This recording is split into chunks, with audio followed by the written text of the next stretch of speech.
প্রকৌশলী পদে সব রকমের কোটা বাতিল ও সবার সমান সুযোগ নিশ্চিতে বিক্ষোভ সমাবেশ করেছে রাজশাহী প্রকৌশল প্রযুক্তি বিশ্ববিদ্যালয়ের শিক্ষার্থীরা।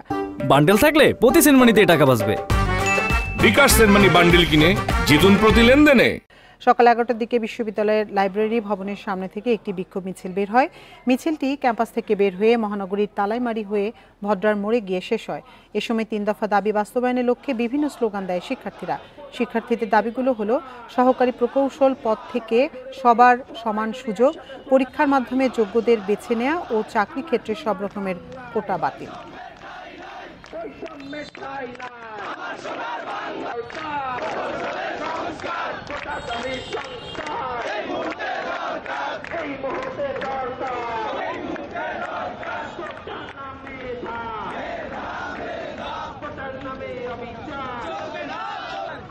আমরা মূলত আমাদের বিএসসি ইঞ্জিনিয়ার যারা আমাদের মূলত 3 দফা দাবি নিয়ে আমরা এসেছি। আমরা কাউকে এই পদবি দিতে চাই না যদি না সে বিএসসি কমপ্লিট করে, অর্থাৎ আমরা বিএসসি ছাড়া কাউকে ইঞ্জিনিয়ার পদবি দিতে চাই না। আমরা এটার সম্পূর্ণ বাস্তবায়ন চাই।